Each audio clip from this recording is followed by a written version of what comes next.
Soon after the country attained independence in 1963 from Britain, Bernard Hinga became the first African police commissioner in Kenya, succeeding Inspector General Richard C. Catling.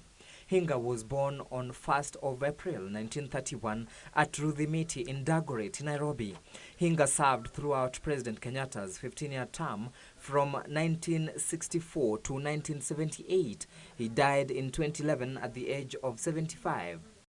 Ben Gethi, a General Service Unit GSU commandant, was appointed the second police commissioner by President Daniel Arap Moi after successfully constituting the unit, for which he was made the first commandant in 1967.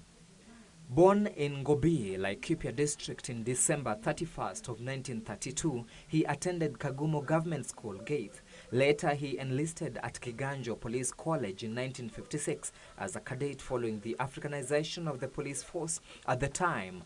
Described as a no-nonsense man, he was Commissioner of Police from 1978 to 1982. He was implicated in the 1975 murder of politician J.M. Kariuki and the 1982 attempted coup. He is also the only police commissioner to be arrested twice and locked in prison.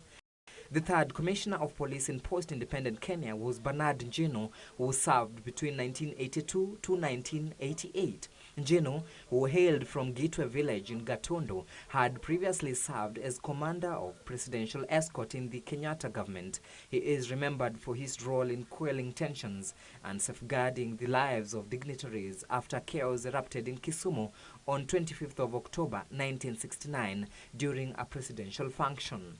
He is said to have spearheaded a crackdown on Mwakenya members as well as dealing with political dissidents after the 1982 coup attempt. Activists claim that during his tenure, human rights were abused and cover-ups became rampant. Philip Kilonzo took over as the Commissioner of Police from Bernard Njeno. He served from 1988 to 1993. Kilonzo rose through the ranks due to his diligence in performance of his duties, but his name was tainted following the murder of Foreign Affairs Minister Robert Oko. Kilonzo was implicated in the ensuing cover-up as he supported the suicide theory. Another major shortcoming in his administration is the death of British tourist Julie Ward under mysterious circumstances at the Masai Mara National Reserve. Kilonzo died in July 1997 in Matu in a suspected case of poisoning. After Kilonzo came Shadrach Kiruki, who served between 1993 to 1996 as the 5th Commissioner of Police. He was in the Criminal Investigations Department for 34 years before being appointed Police Commissioner.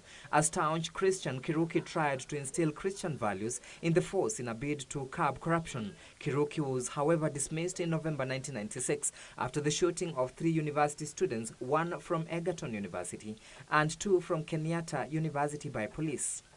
Former Commissioner of Police Duncan Wachira, who was the Coast Provincial Police Chief in 1992, was appointed Commissioner of Police to succeed Kiruki and served for 2 years between 1996 to 1998. It was under his watch that police were able to stop dreaded criminals Rasta, Washushu and Wanugu. However, tribal flare-ups in Molo and a raid at a police station in Likoni marred his reign, which was tested to the limit following the 1998 U.S. Embassy terrorist bombing in Nairobi.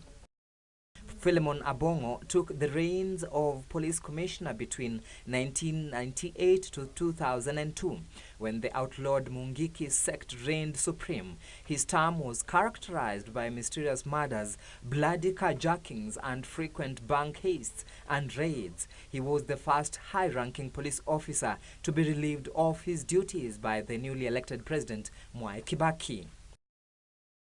Then came Edwin Necedah. His term was the shortest in the country's history. He was appointed in February 12, 2003 and sacked in April 2004. Despite the short term, he is credited with spearheading police reforms that saw salaries increased. This was despite a demoralized, depleted police force and general insufficient equipment to combat crime. Major General Mohammed Hussein Ali was the next and served from the year 2004 to 2009. He was the first military man to head the police service. He lobbied for an increase in police personnel, salaries and equipment. The police acquired a 17-acre plot along Mombasa Road for the construction of a police hospital similar with the Forces Memorial Hospital for the military. He was succeeded by Mathieu ETA. During his tenure between 2009 to 2012, ETA introduced use of information communication technology in reporting and solving crimes. The Highway Patrol Unit was established during his term, as were introduction of an anti-nose law and a road safety campaign to curb road carnage. He also helped neutralize the Mombasa Republican Council. Under his watch, more than 40 fresh and inexperienced officers were killed by bandits in a botched mission to curb cattle rustlers in Suguta Valley in Baragoi, among other incidents. It was during his tenure that a police imposter, Joshua Waiganjo Karianjahi, was exposed. Promulgation of the new constitution in 2010 and its subsequent implementation brought with it a new title for police commissioners. David Kimayio came in between 2012 and 2014 as the Inspector General of Police. He was also the first high-ranking police officer to make personal cell phone number public. The Westgate terror attack in 2013 that left over 60 people dead and numerous terror attacks in northeastern part of Kenya marred his term. Held by me pursuant to the National Police Service Act. So help me God.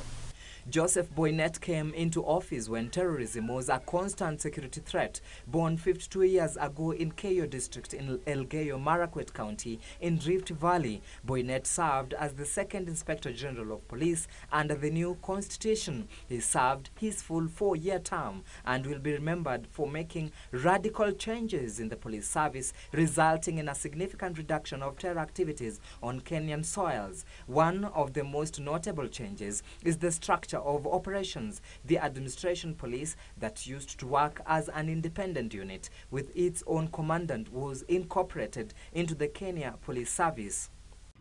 Intend to recruit higher caliber manpower to join the police to provide specialist services or infuse high level